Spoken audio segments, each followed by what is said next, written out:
seeing these like interactions and just the way he was like always spot on out of them, like it was crazy.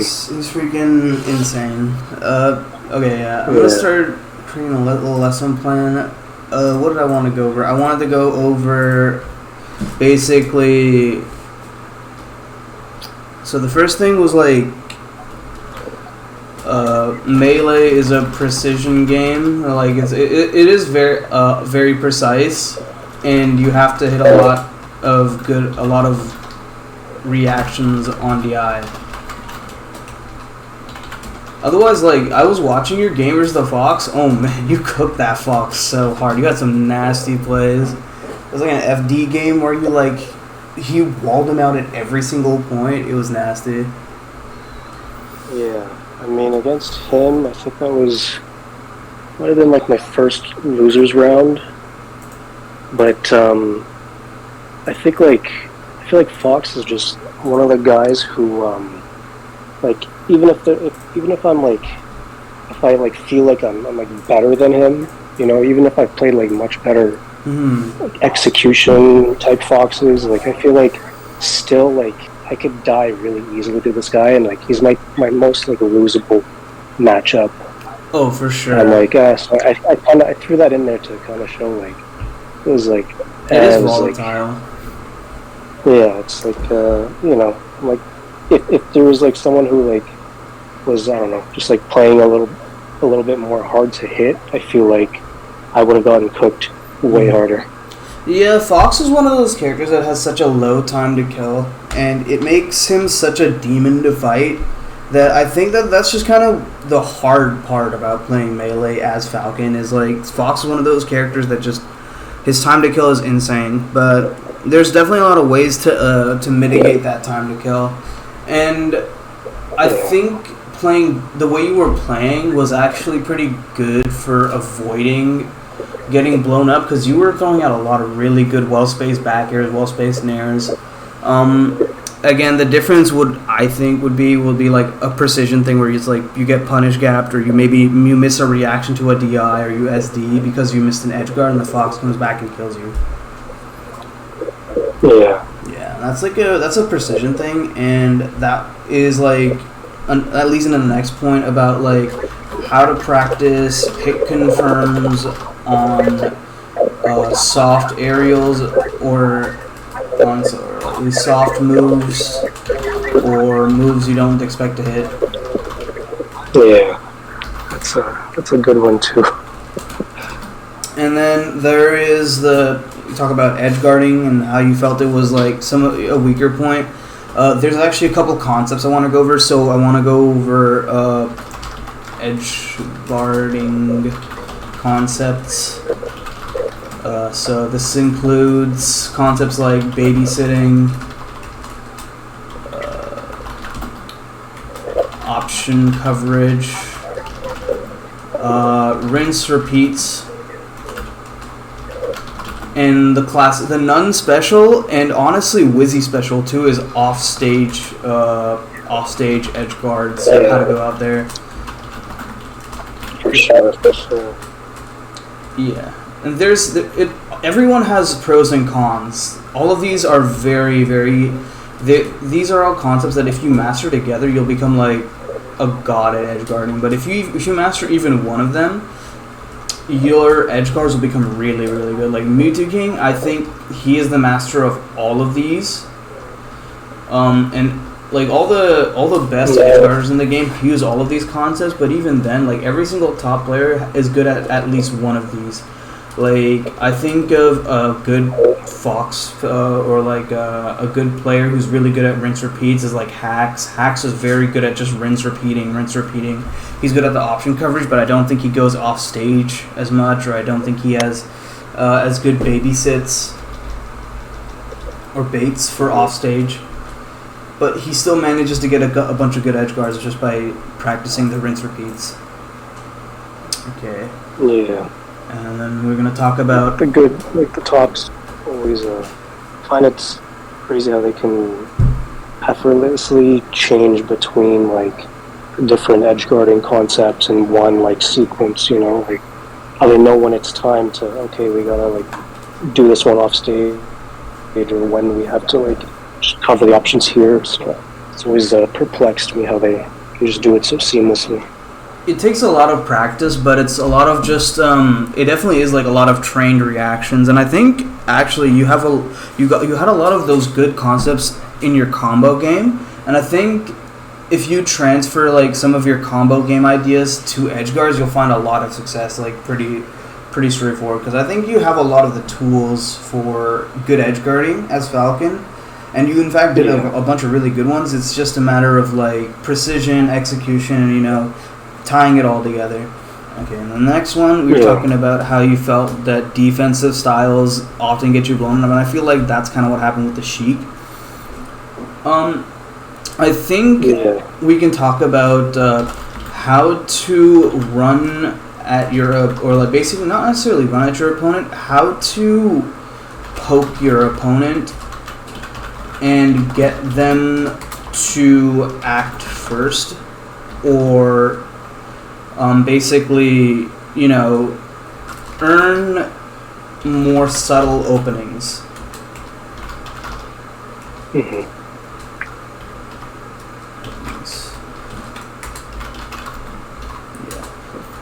That's another concept, and then we're going to talk about, this will also tie into it, but getting good movement out of shield, and how that changed the game. How that changes the game.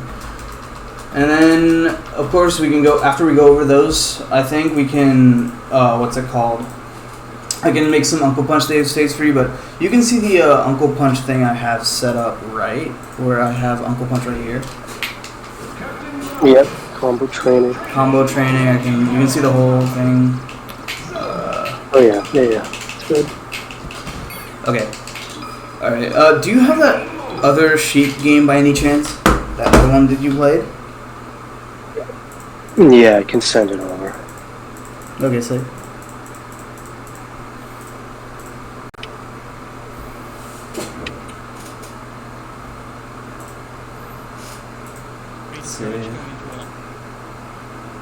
Are you watching the Egg Dog Summit by any chance? Are you watching it?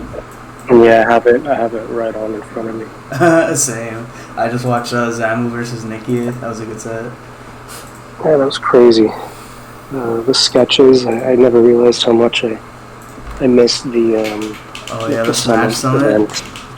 Yeah, it was so good. I think it was TK, this guy.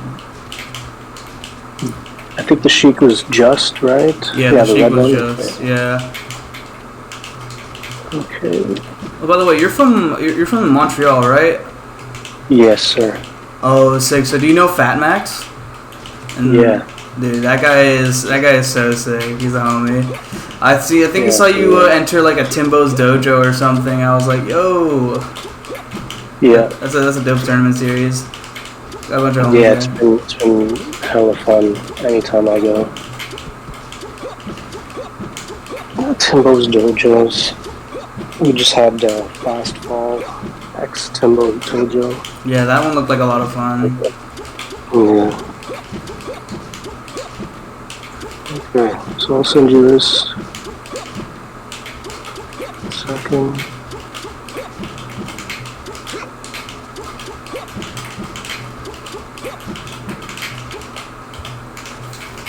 Okay, in the meantime, I'm gonna use the washroom. I'll be right back. Yeah, no sweat.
Okay.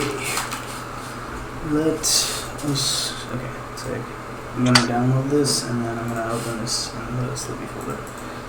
Should just hold it up. Okay. There it goes. And now it's the FD game, right? Yeah. Okay, sick. Okay. I guess now that I got the lesson plan in front of me, I should also open up the notes section right here. Open up my notes. Okay, I'm gonna write some down in my note thing. It'd be better if I did notepad, or I guess I'll do notepad for now. Okay, lesson with SlimGim. Hell yeah. Okay, sick. Alright, so this is the FD game versus the Shiek. And this is my first time watching it, so I guess we'll just... It doesn't look like a very long game, so I guess we'll just do one... We'll watch the whole game in full without pausing, and then we'll rewatch it again with... yeah, sure. In more in depth. Okay. Oh, wow. Yeah, no, one thing I noticed is that the Sheik's tech chases is really good. At least they were really strong. Nice. Okay. Yeah, it's just... oh, okay. You know, they got good DI mix-ups too. Their punish game was just really good. Okay. Oh, you're on the ledge now and you got grab. That's unfortunate. Good reach. Wow, their tech chases are actually so good. Oh, you got the good to get up attack though. Oh my god, wait. That was kind of crazy. From the Sheik's end. Okay, Shiek is just waiting outside your range, tosses a bunch of needles at you, and gets a crazy grab. Oh wow, nice, that was a good one.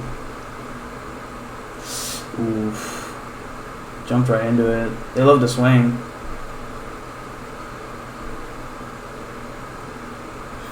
Yeah, they just walking towards you and throwing out the ftilts. And if they're not, they're gonna be right above you with the needle stack. Up tilt grab. Oof.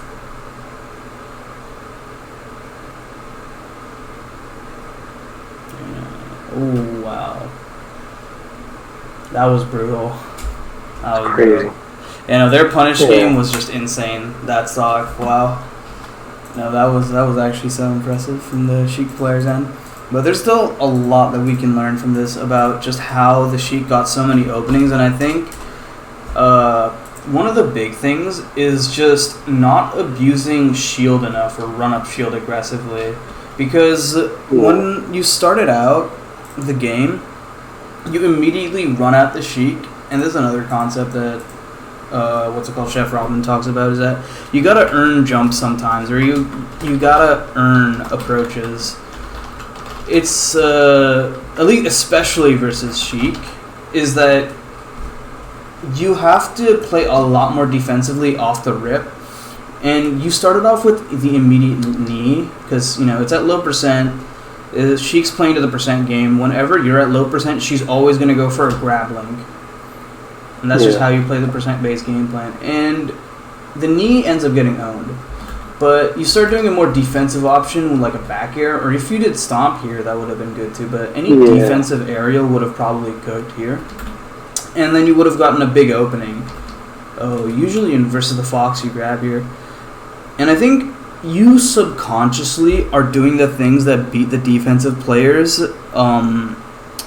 versus the Fox. I noticed that you were doing a lot more like dash dance baits and like instant aerial grabs, more walling aerials, picking your spots better. But versus Sheik, and I know it can be really frustrating because of just how pokey she is you're not abusing those defensive maneuvers that you have in Falcon's superior speed, because look at how close she was to you when you got hit by those needles. Like this is not that far, and look at how much she's literally dashing at you, and you have enough time to just run away, instant back air or like stomp, and she boost grab for this too. Like Falcon is fast. He's really fast. So off the rip, it seems like you were trying to force an opening. So forcing an opening in the beginning, especially versus a Sheik who is trying to open you up with needles, is bound to get you grabbed.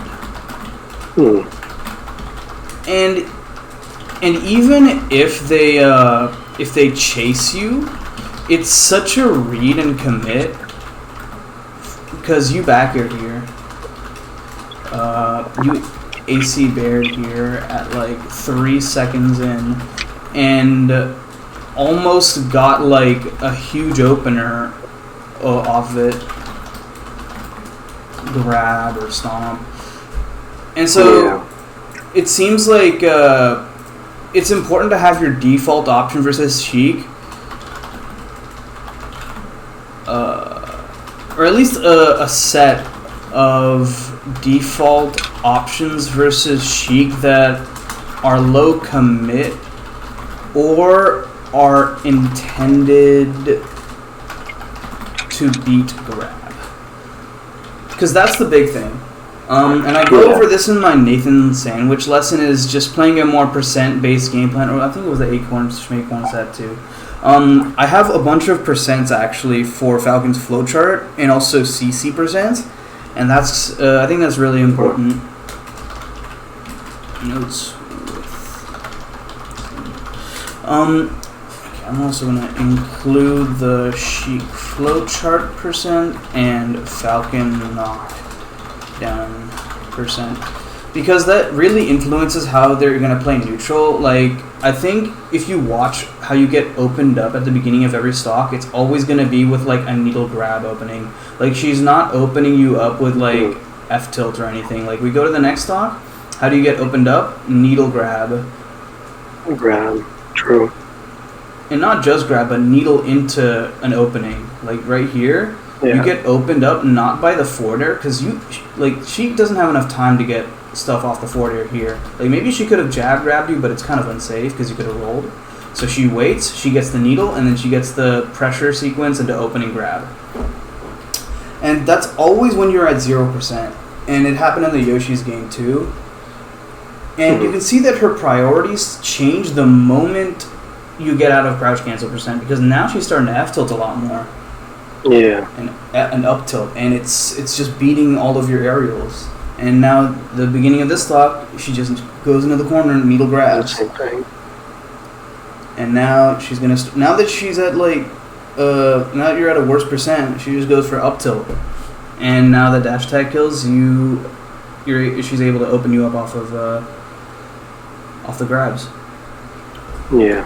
And so it's important to recognize how the percent-based game plan affects what options they go for and what you have to worry about. Because what you have to worry about at low percent is very different from what you have to worry about at high percent. Yeah, for sure. It is very different at high percent. So it's important when formulating a game plan to have it revolve around your crucial percents. And for Falcon, it's 20% for dash attack, or 21% for dash attack, 24 to 25% for F-tilt, which knocks you down. And yeah, those are the big 2% you want to know that you're at. And then for the opponent, 30% is when nair knocks down, or I'll say 31% just in case you have a stale nair. Then 37% is when up throw, up air is true at all DIs, and up throw, up air knocks down. So this is when grab becomes brutal. And grab could like legitly do kill to an up throw kill. And then below 37%, you want to get a stomp to a grab. So under 30%, You want to solely fish for grab and stomp if possible, and if the sheik is above you, you have to up it. And gentlemen, get out of there. Gentlemen. Yeah, gentlemen is actually very good if they're in the air, because one full gentleman is like 15%. So I just realized I have the Uncle Punch here. But yeah, we can actually go over some of the percents here. So you can see that I will use the sheik, and I'll just set her to like run up ftilt. So I'm gonna restore positions and I'm gonna run up ftilt. So right now I'm at 0%. I can literally just dash dance while holding C stick down, or literally just dash dance and then get a reversal off this, or like basically be completely good. Yeah. How do you like hold the controller so that it's like you can quickly do like an instant nair while like, you know, trying to ASDI down those like pokes that they try to do at you? Oh, actually, this is kind of a concept. I don't have my camera set up for the OBS, so unfortunately for the people who review the VOD, they probably won't see it, but I can probably edit in controller configuration. But this is one thing I do a lot, and this is very useful for the entire cast. Where is my OBS camera? Oh, do I have that? Okay, let me plug in my camera and I'll show you my my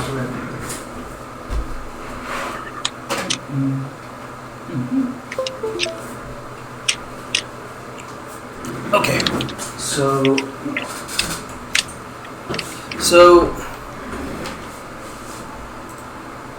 let me know if you can see my controller grid. Yeah. So I'm also going to turn on the input display. So at 0%, I'm not going to worry about like trying to instant aerial sheik, because that's not very good. Like, I'm not going to get much off of it. Like, imagine I get a nair, or like a nair, instant nair, not very useful. And instant back air, not really useful at this percent either.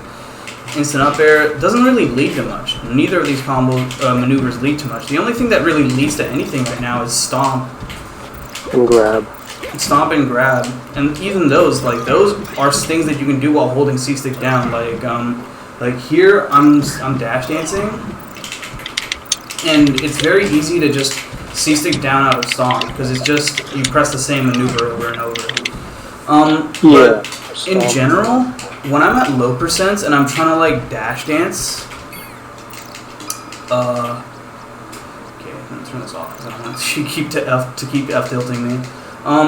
And I do this specifically in the Falcon Ditto and versus Marth, is that whenever I'm running at the opponent or they're far away, I hold C stick down without the intention to jump. Because when I'm holding C stick down, I don't know if I'm gonna get hit, but I'm always ready to grab. Because I only really, if they're this far away, like what am I gonna get realistically hit by that I can't just react to with C stick or like regular stick down? Yeah. But once I go closer to them, it becomes a lot more unreactable. So if I open up another slot for the CPU recording, oh, that's the human records left. So if I open up another slot for the CPU recording and they do this, or maybe they do that, and I'm running at them, and I select a random slot. Wow, okay, so that does not work well with light shield. Yeah. Okay, yeah, I have to do hard.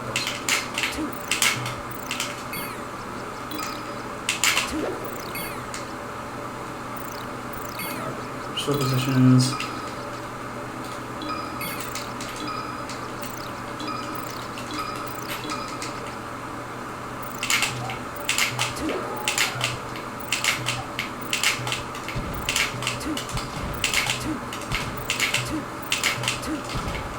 Yeah, so if the sheik tries to approach me or something like that, with those kind of maneuvers, I'm just holding C stick down while I'm dash dancing or when I'm trying to come towards them, because it's very unlikely that if I'm dashing towards them, I'm gonna get grabbed, because in order for them to grab me, they have to,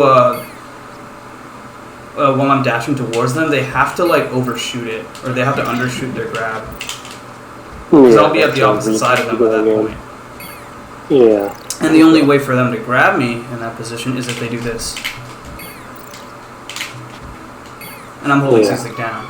And so realistically, whenever I'm dash dancing and I'm going to dash towards them, I hold C-stick down preemptively as like a neutral, safe option. It's like a hidden CC. Yeah, it's true. And if I'm at a farther range where I'm like, I don't know if I want to jump or aerial, I will instead just like hold C-stick down with the intention of like reacting with like a grab. Yeah. But otherwise, C-stick down gets way better when you're closer. Yeah. So that's how I use this C-stick down. Do you do the same thing for like Fox and Falco, or?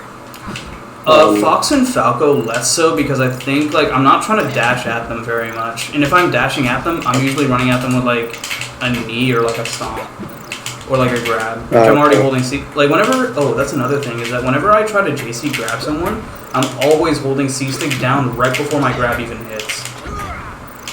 So you can, is it to like buffer the throw, or is it to? It's actually both, because if I like.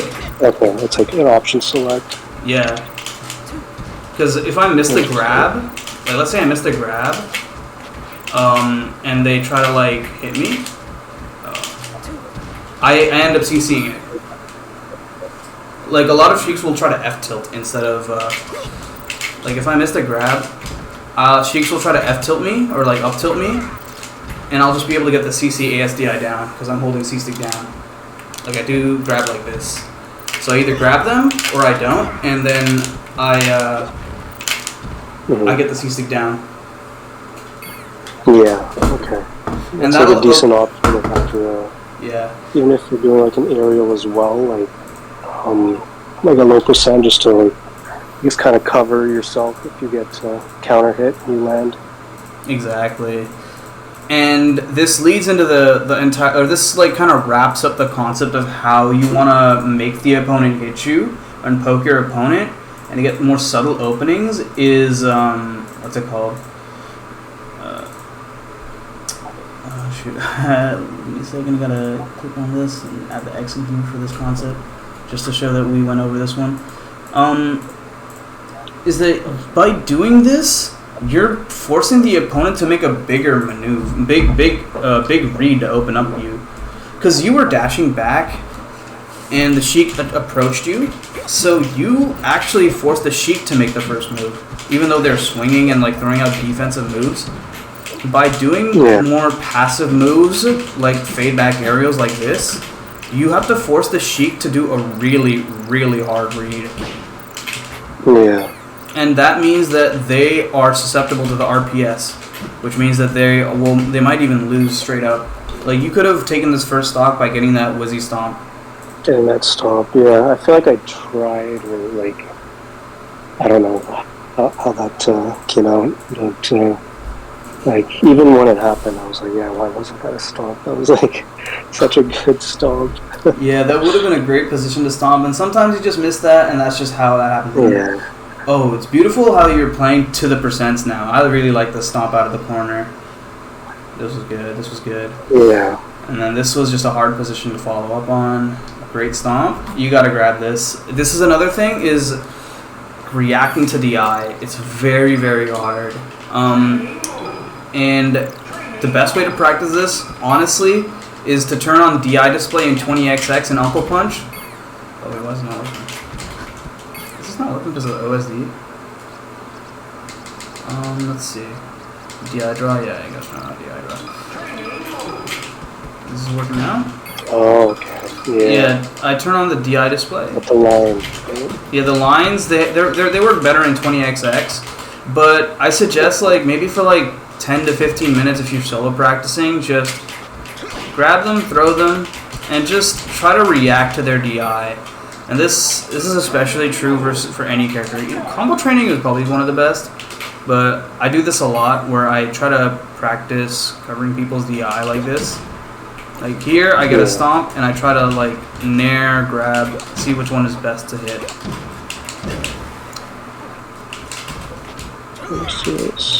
And it's very hard. This is actually what makes Falcon's combo game hard, is just reacting to the DI correctly. Like, let's say you get a random back air in neutral. Should I have up aired there? Or should I have grabbed here? Like that. That's a hard thing to do. And that's the thing that that I think is something that you have to kind of learn on yourself, or find what works best for you, is that you have to learn to react to the difference in the DIs. And I guess knowing like what all the possible ones are, and by being able to like see the line trajectories, like thinking about like, okay, like if it was over there, like what would I have done instead, you know? Yeah, this is also something I talk more about in the Nathan sandwich lesson. If you're interested in this, we talk about hit confirming and reacting to DI, and a lot of the times it seems like you're unsure if your aerial hits. And so whenever I get a hit, whenever I throw out an aerial... Sorry, what were you saying? Not to talk over you. I'm just going with the vibes. Exactly. And I think that there's a way to go with the vibes that, like, basically anytime you hit an aerial, I want you to imagine it hits and then immediately go to where your opponent is. Like, dash to your opponent. Yeah. And if you hit a stomp, I want you to imagine that stomp hits and then be very careful to react to the DI and see if you can get a grab or a knee. And of course this means like learning the percents, but I can send you a flowchart for that, which is just the kind of... Yeah, it's like the different heights where, you know, whatever options are possible, they're there at that, like, you know, trajectory. I feel like that's, if I have like a way to visualize it better and just like practice it more, I guess. Exactly. You know, that's just how it's gonna come together, right? So it'll become very intuitive to you, because I think you understand a lot of how to like combo people. It's just you have to. That's where Melee as a precision game comes in. You gotta learn to tweak that with like different DIs. So like, I think training mode is good for this too, where you like set the CPU to randomly DI, or I like using this one where it's like I set the CPU to like random DI and I just try to cover and maybe like 0 to death and see where do I drop my combos. Like here I dropped the combo because I tried to like aerial a Shiek after they DI'd the stomp, and I should just be grabbing. And I think if you just... Sorry, this is how it... Because I've always like wondered, like, how the hell do people go in and get these like running reverse bears? Like, I feel like that's probably how you come to that conclusion that like, okay, at this point, like, the next best move to extend the combo would be like a running reverse bear. Yeah. And I think one of the biggest concepts in hit confirming and comboing and reacting to DI is actually movement and positioning. It's about getting to where you think, or a general area where the opponent is right as you hit them. So if I hit a knee, every Falcon knows that to hit the double knee, you gotta dash immediately after. Because it's like you can't just wait and then react. You have to immediately dash without thinking. And if they maybe they like DI the knee poorly, you can just wait here. So if they choose to survival DI and you dash immediately, you can still get like a read. Like there, you just dash immediately, you react to the DI, and you instant knee. But let's say they combo DI, and you just dash immediately, you can see that you still have time to tech chase and cover their slide off.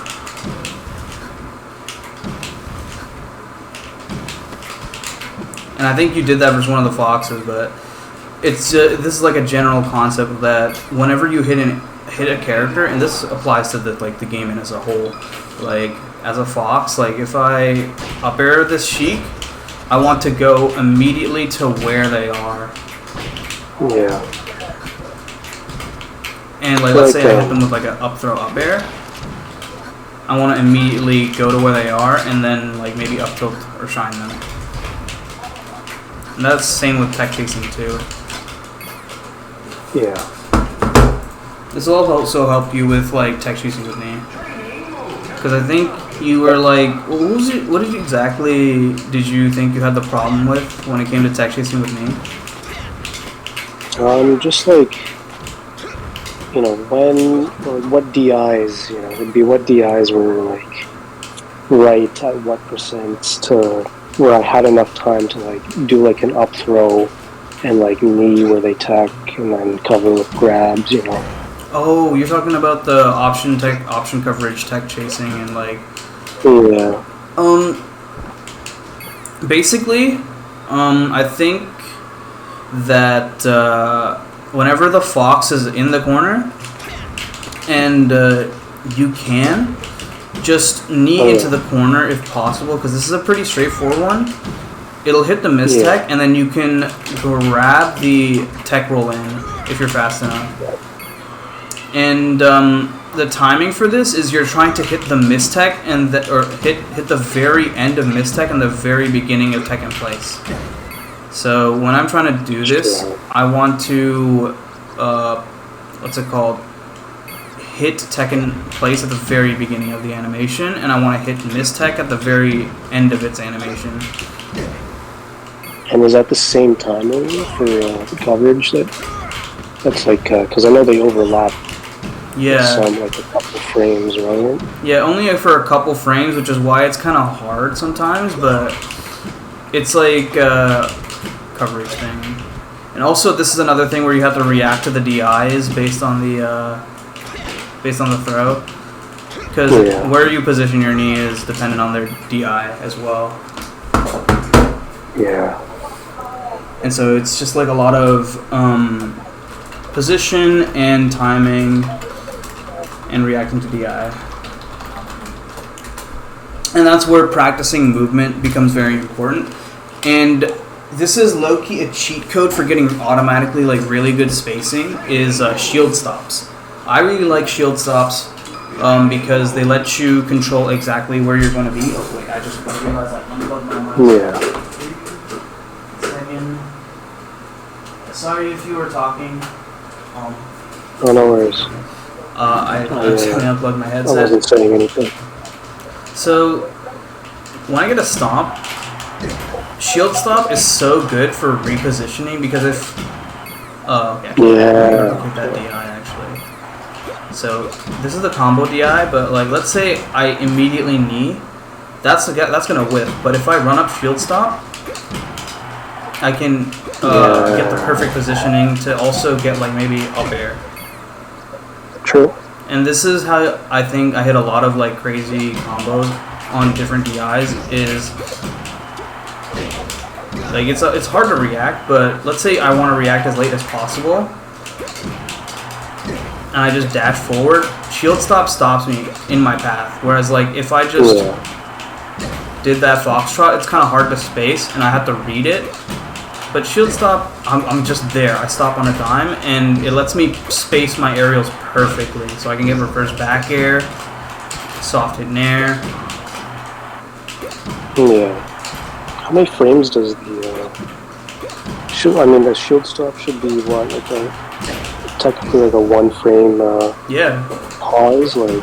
Yeah, I light shield it. Sorry, I light shield it, so I get the a singular frame of pause. My bad for talking over you so much. Is this a little hard to hear you? It's chill, no worries. I'll put in my other headpiece.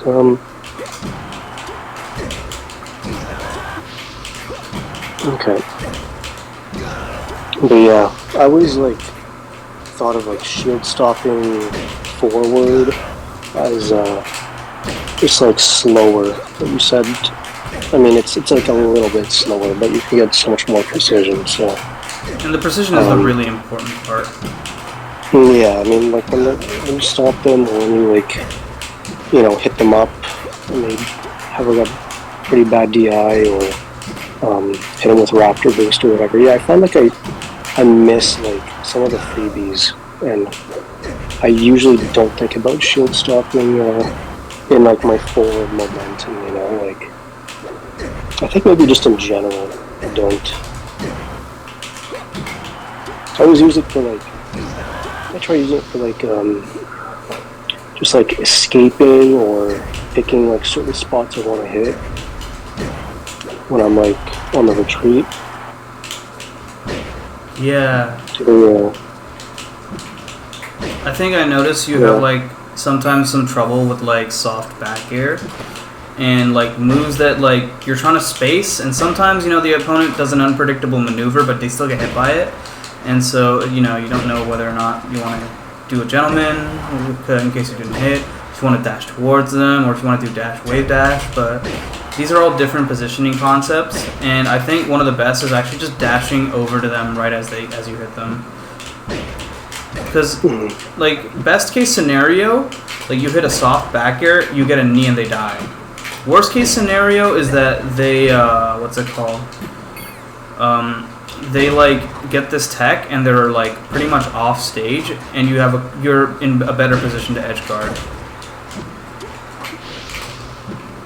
And so that's probably one of the best things about hit confirming, is that it's not about getting the combo, but it's also about getting to the most favorable position no matter what.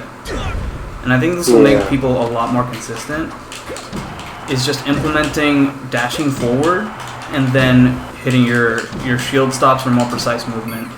So if you do ever practice like a specific thing, I suggest practicing shield stops and like aerialing out of shield, because for one, run up shield is very good to bait your opponent into hitting you, like versus the Shiek. And the second one is it's very good to just reposition yourself very precisely. Here the fox could nair me, but here the fox can't. But if I tried to pivot grab, I might miss the timing. But if I just pivot shield, I can get a shield grab and it's much safer. That's true. I feel like I miss a lot of like pivot grabs, just like dash grabs or overshooting. And it's like you said, light shield is faster for shield stops.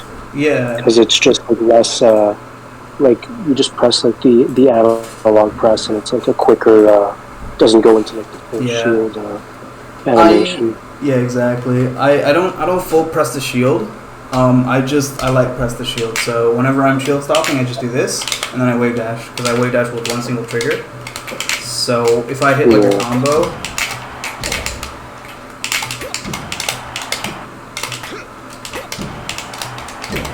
I shield stop with R, I light press it. Basically, it's like a single light tap, and then right after I press the jump button, because there's no real lag when you're in shield. You press jump or C stick up? I always use I short hop with Y, so I always use Y, because that leaves my other finger free, and I don't have to claw, because if I did C stick, I wouldn't want to use that for the aerials. But I actually do buffer full hop out of shield with C stick if I'm in like the corner, or I'm in like a scrap situation where I need to get out there. Yeah. So that was the hit confirm concept. Yeah, that makes a lot of sense. I feel like I miss a lot of freebies on my follow ups when I don't get like. Yeah, exactly. When I get like a hit that I'm not entirely sure is gonna hit, I'm not ready for it. Yeah, and that's like I think if you ever watch Johnny or like SDJ or None play, their shield stops are so clean, and that's how they're able to get these like wacky aerials in places that no one ever expects. Yeah. And I think just playing around with it for a little bit, just seeing how much more movement freedom you have just by getting to choose specific aerial drifts and like jump heights, you'll realize you're way more precise, and you're not gonna get hit by like random aerials because you maybe like misexecuted. Yeah, because like I always found that like I'd rather try and go for like a pivot to space the aerial, because it's like you're technically wasting less, but the trade-off is just so much more difficult to execute, and okay.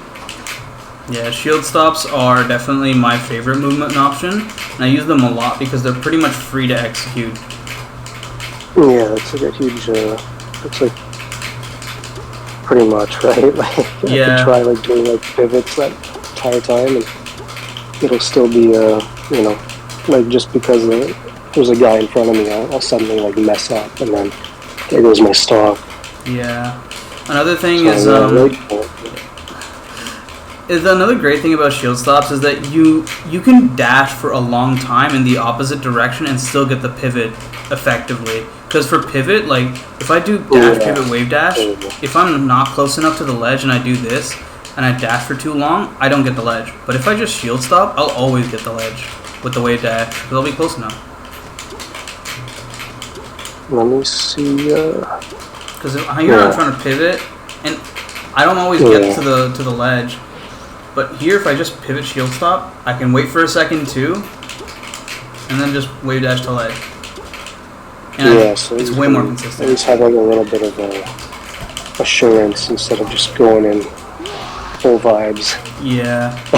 Plus, you'll usually have enough time to hit that wave dash anyway. It's not like you need to be frame perfect every single time. Yeah. Because if you need to be frame perfect for every single ledge grab, that usually just means you're not positioning to the ledge fast enough. Because the opponent takes a long time to recover.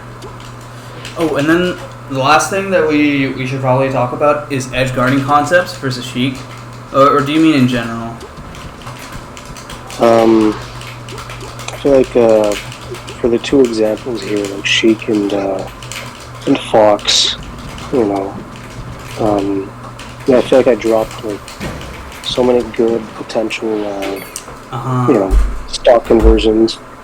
I think there might have been like a different Sheik game where it was definitely the Yoshi's game. Oh yeah, okay.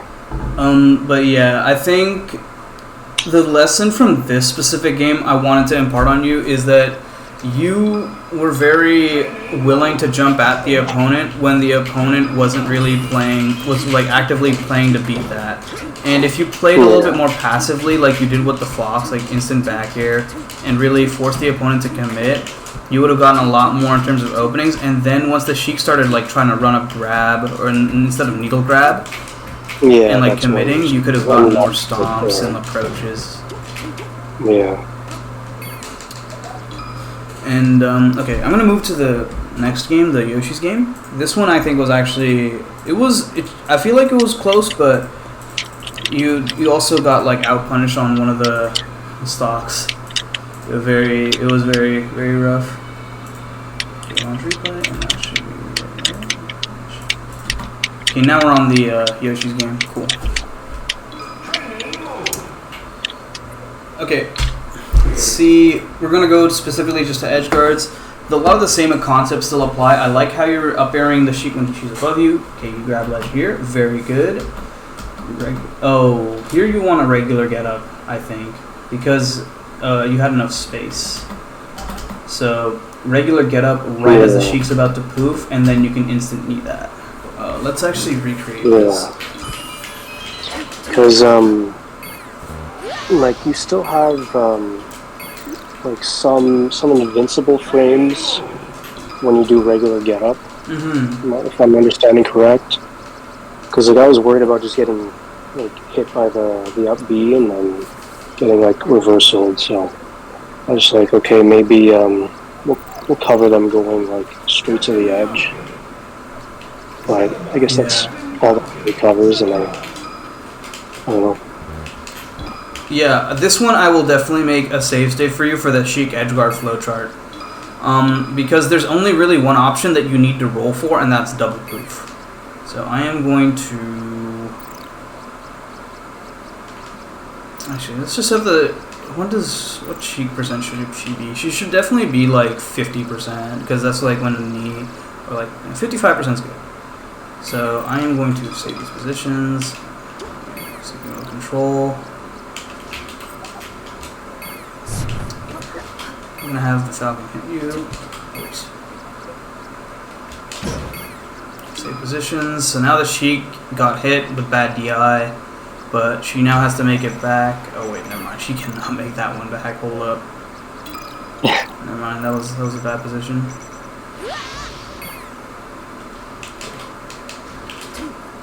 Okay, let's restore that position. Oh no, I need to save a different position. I'll restart this one. I think it's better for you to practice this on like Yoshi's or Battlefield, but this is where Sheik's edgeguard gets a little... Restore. Sleep your percents. This will basically be the... there it is, that's the baggage. So this is when you want to react to your DI. So I'm going to create a couple slots. These are a couple of Sheik's options. This is a... straightforward, she just goes and grabs the ledge, and here's another one where she needles you and then goes to ledge, or goes to up to the stage. And then here's the one that loses to or beats the regular getup is the double poof.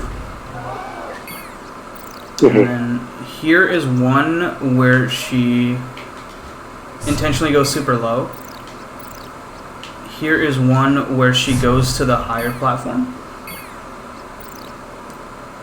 And, oh, actually, I should have said it to... She barely gets off stage, and then she makes it here to the top of the platform. So now what you have to practice is going here, or not hack stashing, but grabbing the ledge right as she jumps, and then get up attacking right as you think she's going to move. And there's a bunch of different ways to punish it, but here you just set the slot to random, and you can practice. Yeah. And this covers So, a good yeah. chunk of her options. Okay. Yeah, regular get up. Oh snap. Okay. Oh yeah, I think I should actually go over what I think the ideal solution to each situation is. So here, this one, as you see she's gonna get up. You regular get up, and then you react to if she's on stage or not. And then if she's off stage and she's gonna like go back to ledge, you wave dash back to ledge. This one, you just grab ledge, and if like you just immediately grab ledge.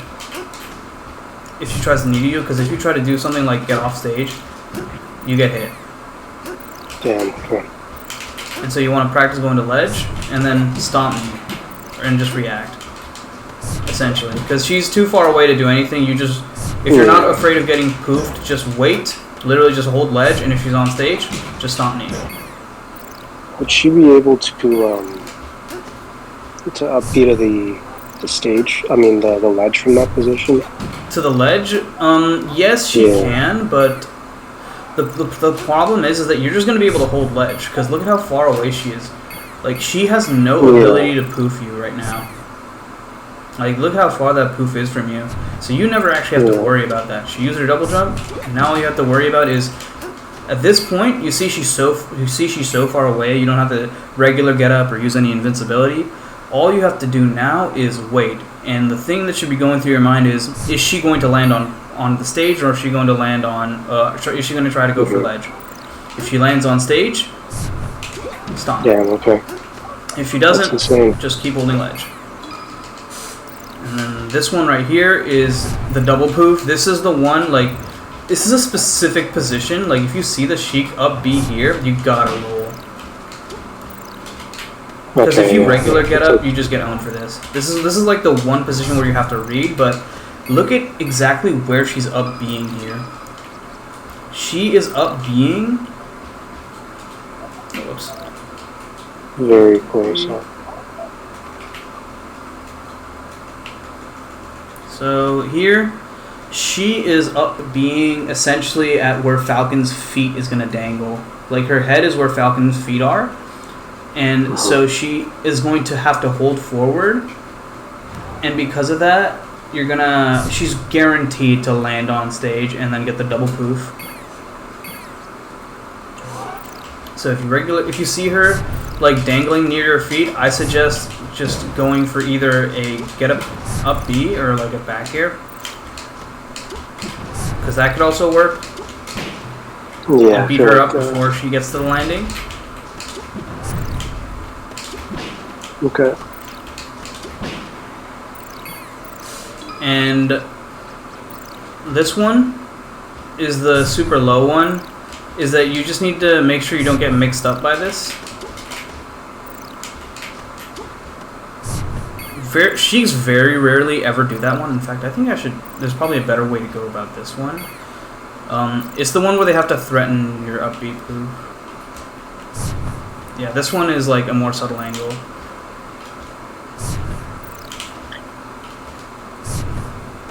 Yeah, this one's probably better. Again, it's a similar one, but a little more subtle, a little harder to deal with. And this one, slot 5, this is when she barely gets onto ledge. And then you can grab, or you wait, and essentially just get like a combo.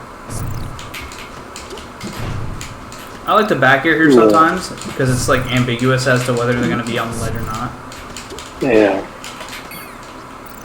And here you can just react with regular get up, up air knee, or regular get up and then like ledge dash.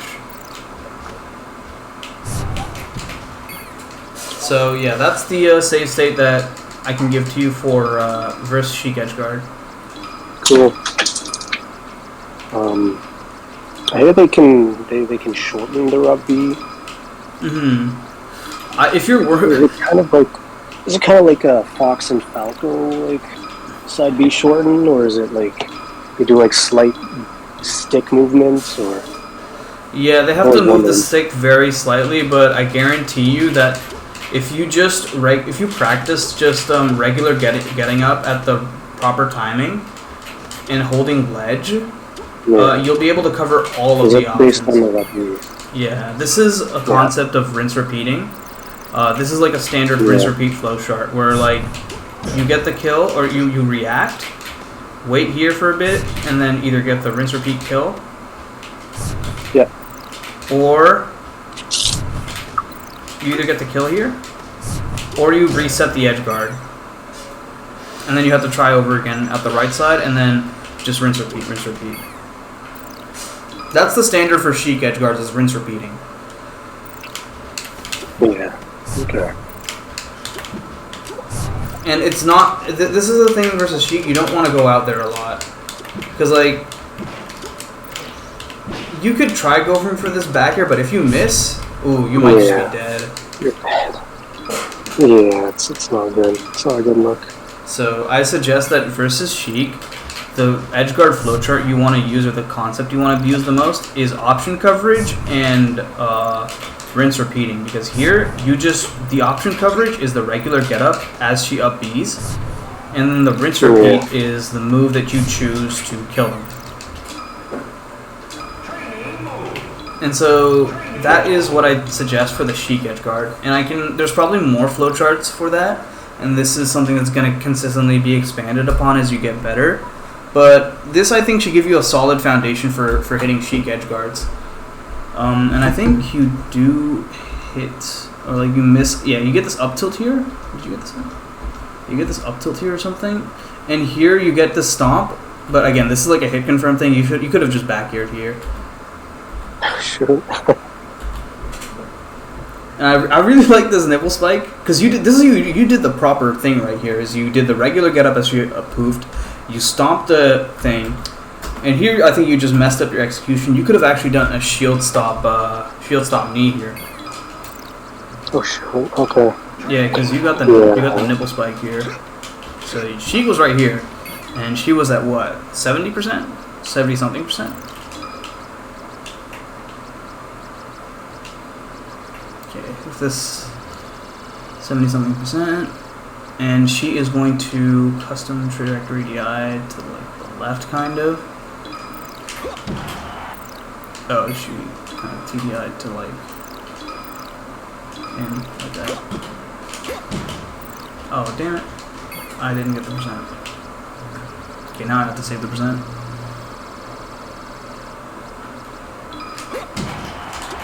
So here, you could have actually done a shield stop knee. Because I see you missed the DI a bit. And so you tried to go for this, because you weren't sure if your drift was going to hit. But here, if you dash shield stop, you could have even got a more favorable up air hit too. Yeah. Like that. But also, here's another thing. On Yoshi's story specifically, you can just knee this. Yeah. Knee it through the platform. Otherwise, I do think you had the right idea. This is just like this is a tying it all together type of thing. Ooh, did you miss an edge guard here? I want to see why you missed this edge guard over here. Okay, you get this edge guard. Here, you get that. Okay. So what happened here? Okay, you get the regular get up. Oh, this one was a bit hard actually. How did you do with this one? Yeah, this one I think you mistimed the regular get up. Actually, did you? Oh, I think she got Randall. That's why she was able to get the ledge. Let's see, is that why she got the ledge? Oh no, it's because you let go too early. If Shiek is going from above, it might be better for you to roll or get up attack. Get up attack could be good too.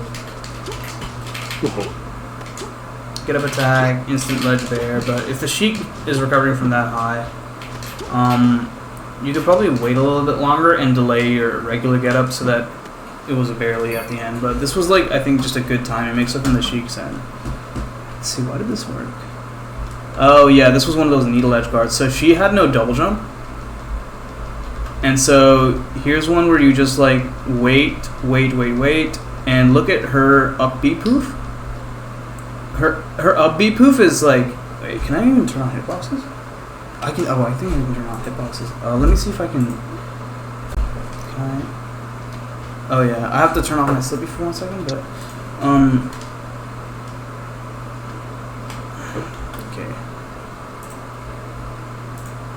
okay, let's see if this, I can turn on the hitboxes for this one. Okay, I can. So here, I want you to look at both of your hitboxes. Oh, actually, I should go back just a little bit just to make sure that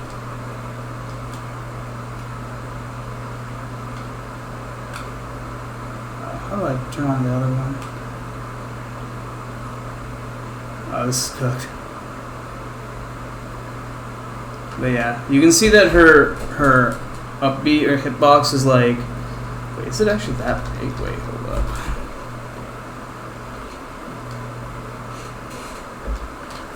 Oh wait, that is actually pretty big. But the question is, will it hit hit you? And if you had not regular get up, it probably wouldn't have hit you. But at the very end.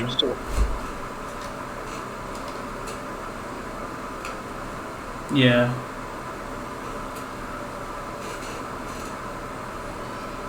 Yeah, I don't think it would have hit you, but it's still a good thing to go for. And you get like reversal 0 to death here. I remember. That was rough.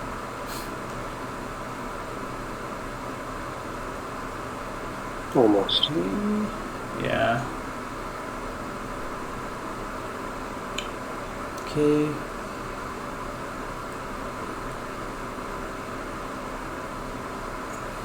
Nice. Oh yeah. What was this? Oh, yeah, she's just waiting. Yep, she's doing that. Here you're automatically going to jump, but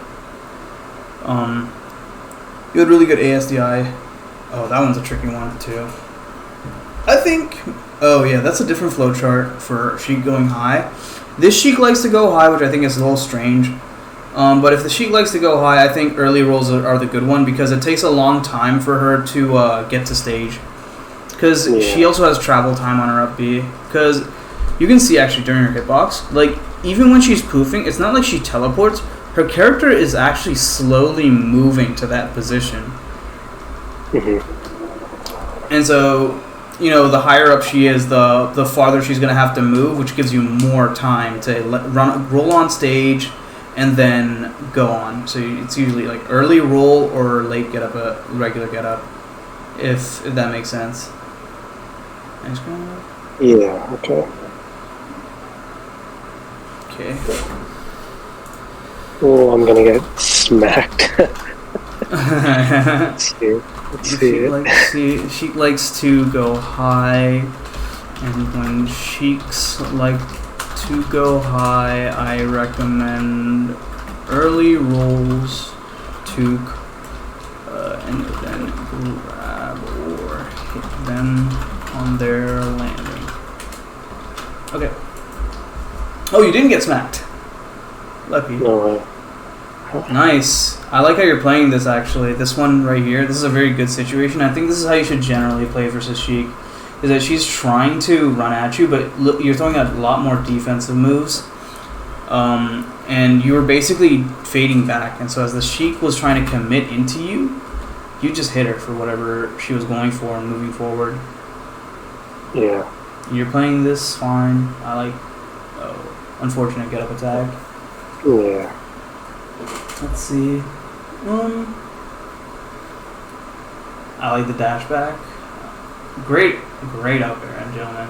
See, this is what I'm saying. Like, up air, gentlemen, is very good because look, the Sheik might have grabbed you, but she was at high percent. She literally just got pushed back so far, even though she CC'd it, and you didn't even get grabbed. And now look at her. She has 46%. Another gentleman just knocks her down, and maybe even knee kills her. Oh, wow. How'd you get hit? Yeah, she's holding forward and pressing the A button. Yeah, you tried to aerial the Sheik as she was needling you because at that low percent, you're below the dash attack and the forward tilt percent. So she's just going to try and needle you so she can grab you or maybe nick you with fair. And then you get F-tilted. Even then, it doesn't get her too much, but still. Eventually you get cornered because of it. Yeah, the needles, I can't believe I never really looked at their hitbox in the air. It's pretty wild. Oh, this was almost so nasty. Nice, I like that. Roll? Very good, yeah. Here you should have back aired. You gotta be ready for, I think this is just something that you can practice in the Uncle Punch, is practicing like instant kneeing or like maybe up airing or just full hop stomping here works too. Like full hop, just punishing the actual landing lag with a correct hitbox. And then you miss the thing and then you get reversal rip. And that's how you die. Damn. Yeah. You're right, that's crazy. And I think that is all the concepts we wanted to talk about for that's the end of the lesson plan that I had. Yeah. So if there's another save state, because I gave you the Sheik one. If there's another save state that you want, let me know. For edge guarding or whatever it could be. Yeah. Just a situation you'd like to practice. If you have any Fox edge guarding save states. I don't know if you already have like a couple files that I can take and use to practice, but okay, for sure, I can definitely give you that. Yeah, I feel like we're kind of approaching our hour together, so I don't know what if you have any like other obligations or. Oh no, I'm down to talk more, but I'm down to just like spitball whatever you would like to, because I really hope that you can find some value from these lessons that like last a long time. So what's off stage? Sure. This is the one. This is an edge guard concept that I think is pretty advanced, but I practice going off stage with the knee and then reacting to if they double jump with up air. Yeah. Do you find I find like I'm always missing like my I try to do like really fast like double jump up airs to cover, and then nothing comes out, neither jump nor up air. That means just that like fall to my death. yeah, that means that you're that means that you're pressing jump way too early. So you have to like delay it. This one is a hard one to master because this covers like Fox's like IBDW tier recoveries. So what I do here is I try to knee the side B, and then I go back to ledge if I do. If I get hit by this up air, I just tank the up air. And if I soft knee towards them, and they up B backwards, I'll up air the up B lag. And if they shine stall, that's something else I have to deal with. That is like, that means that this shorten is so hard to cover.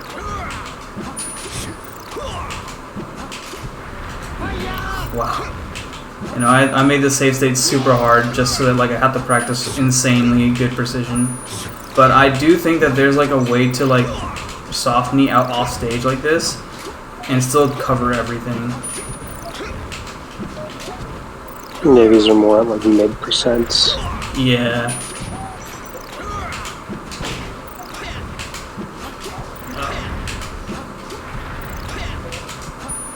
Yeah. But then again, that's just how I practice that one. I can send that one to you. That one's for free basically. Because any one of these you want, just let me know. Because the save state thing, like the 1 to 2 save state, that's just for creating new states. Any old save states I have, I'll just give them to you. Oh yeah. Yeah. Because I have a bunch of them on my CRT, and I gotta load them up, but I actually have a really good one where the Fox like double jumps and like you have to react to their offstage thing with the knee.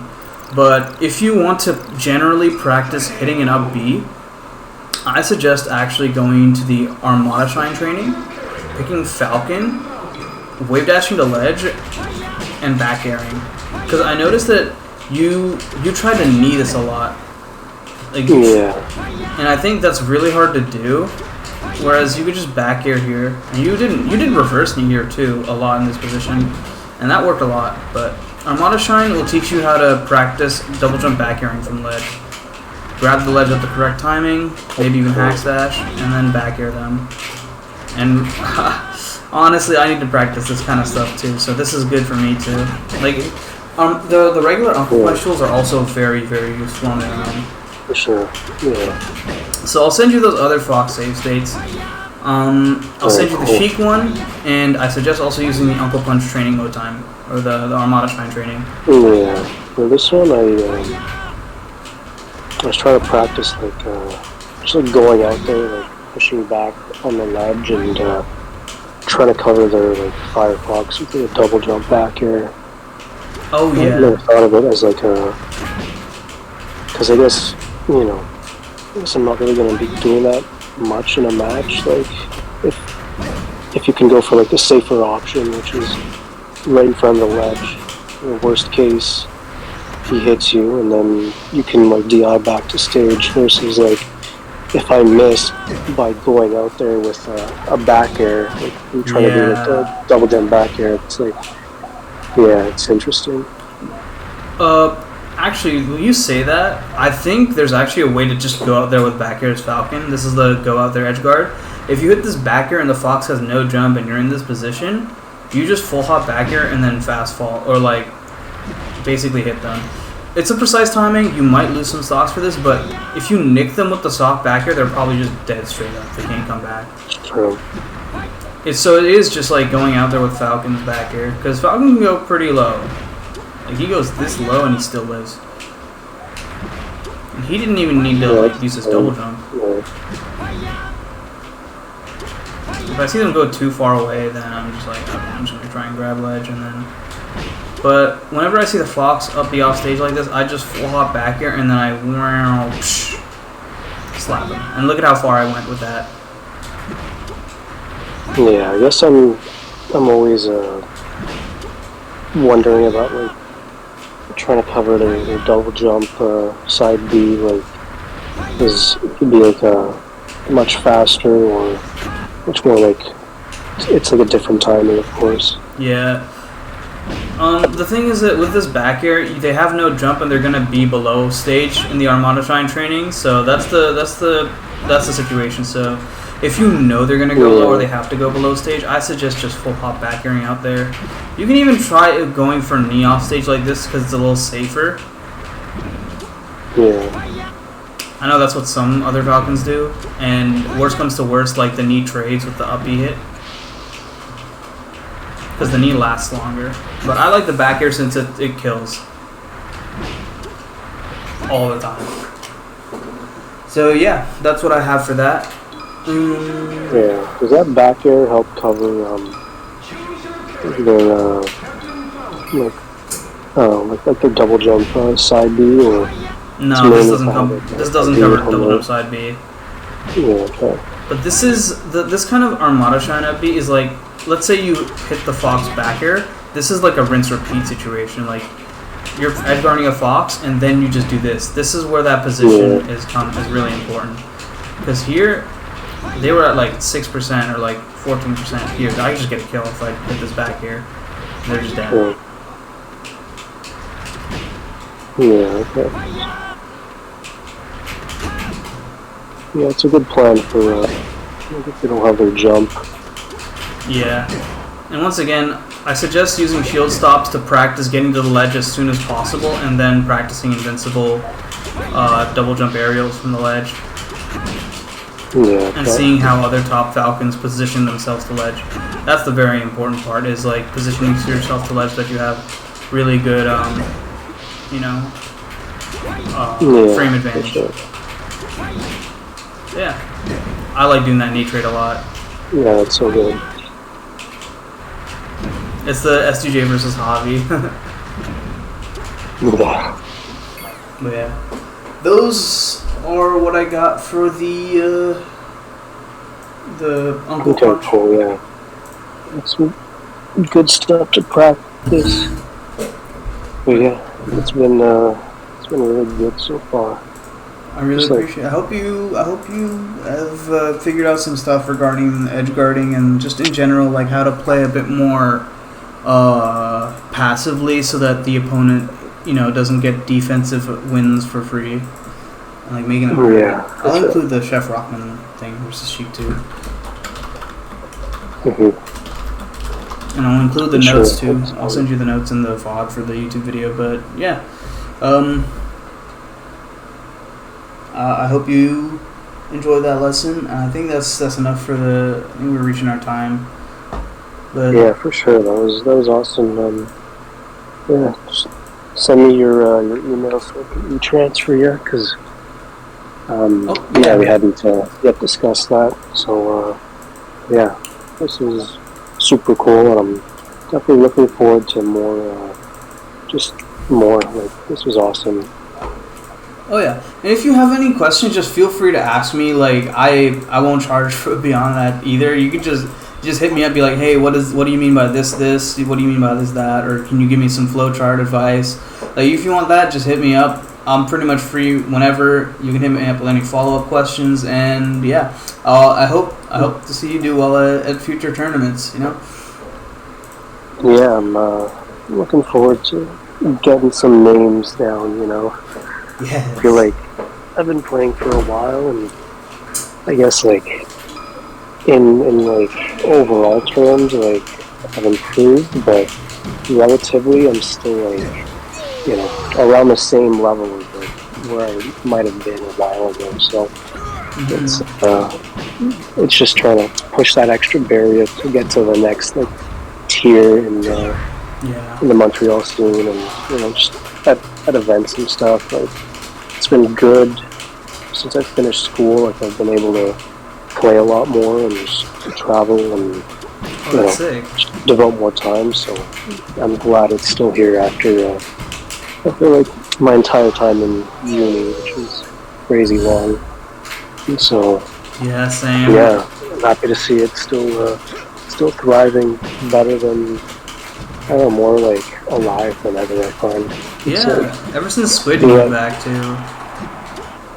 Yeah, like COVID was something, but like it was sick. Like just going to Gobble and like seeing how like insane the quality was on everything though. And just seeing like how alive the crowd was, and I don't know, felt really hopeful for Melee. So Yeah, I'd that's love to get up there and show the world my style, you know. I definitely think you got it. Your Falcon's hella sick. I still was like, yo, that one Fox stock you had on FD where you like basically like did not like you shall not pass basically, and then you hit like a crazy low up air, and I was like, dude, this is like Loki Johnny-esque. And there was also another stock on Pokemon Stadium hit like a falling up air, and almost got the knee, but it was a sick stock. So I'm excited to see you play more. Yeah, thanks, homie. Gotta keep the Falcon dream alive. Yes, sir. And yeah, I'll send you my percent-based game plan for Sheik. I'll send you the flowcharts, and the same thing for Fox as well. Because I'm assuming those are the hard matchups you're going to run into in Montreal. I don't think Damien plays much anymore, and I know he doesn't play Sheik anymore. He used to play Sheik. Yeah. When he was in Toronto. I feel like, you know, like I just don't really have much like Sheik and Fox practice in general among my friend group, so it's just like, it's nice to have some pointers on that, because yeah, I feel like they're probably like my weaker matchups in terms of, you know, if someone with like a lower overall skill level was to fight me, like, it would be a close battle, and I'm just like... It's something you want to prevent, you know? You just like, you want to make sure that you can just run it through no matter how much practice you have. Yeah, I'll just at least cover the bases, so that's awesome. Like, it'll also help with the Falco edge guards and shit too, so... Oh yeah. All the stuff that I said about the Fox edge guards also applies to the Falco edge guards. Oh yeah. Yeah. So wait, really so what's cool. your... Thank you so much, dude. Alright, no problem. What does your usual bracket path look like, by the way, in Montreal? Like, do you have to play like Seb or like... Because I know Montreal's a pretty top-heavy scene. Like, the best players there is like freaking Lunar Dusk, Sika, Kage, Tokage. Like Crumbling's really good. Seb, Squid, Michael, by the way. We got some crazy talent here. It's like, I don't know, what do I usually face? Like I'll like make it out of I don't know, at fastball. Like I made it out of pools, but I lost like my round 1 to a Fox, and I was like, like, you know, it's definitely doable. But you know. Yeah, we had placed like, what was it? It was top 64, so like 49 first round of losers. So, oh, true. It's like I placed my seed, I guess. But you know, the people who are above me are just like, you know, it's like tough to crack into the next level of gameplay. Yeah, it definitely takes time, but I definitely think you'll, with a couple of smaller adjustments and a good game plan, you'll definitely see improvement in a lot of different matchups. Because realistically, you only lose to like a couple of things in neutral, and if you fix those things that you like lose in neutral, maybe like 1 or 2 things, that could be the difference between getting 3-stocked or 4-stocked and like maybe like even winning a game. Like that Sheik game, you got blown up really hard for the punish game, but if you just worked on the the rinse repeat edge guards and maybe like playing a bit more passively, who knows, you might have gotten an extra stomp or 2, and that could have been the difference between like 2 or 3 stocks, and you could have even won that set. Yeah, for sure. Like, yeah, when I'm down, I just kind of throw myself out there, try to make something happen. Yeah. I usually crapped for it, and I'm like, man, how do I?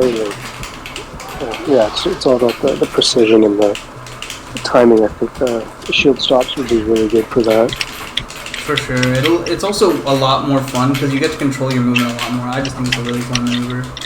But yeah, like I said, I personally think that like when I'm down, I tend to get more aggressive because I'm like, oh, I have to make something happen. But sometimes it's actually just best to you have to stick to your game plan. Maybe you hit everything in your game plan in the game and you just kind of messed up your tech skill. But if you play to the game plan, you just force stop them.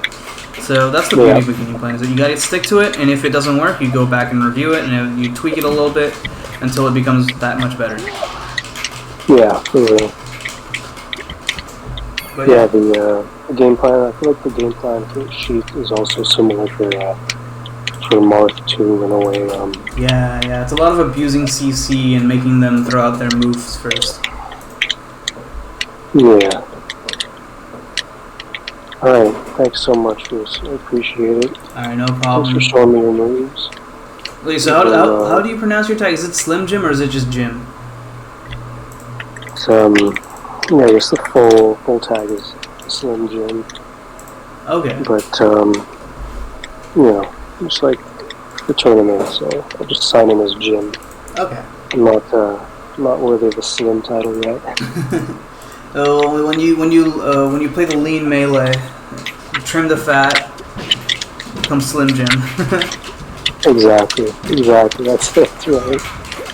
I can just like, you know, do what he does and just like cut out the blubber. Simplify it so much. It's like, yeah, that's so cool. Yeah, it's nice having some direction on that. So thank you. No problem. I appreciate it. Alright, well, I'll end the recording here, and shout out to the YouTube people who are watching. I really appreciate anybody who watches the videos. And that's the lesson for today. And I'll have the notes in the description for the VOD, whoever wants to check it out and read it. And I'll send the flowcharts and everything else as well, and the save states. I gotta remember to send the save states. Alright, peace.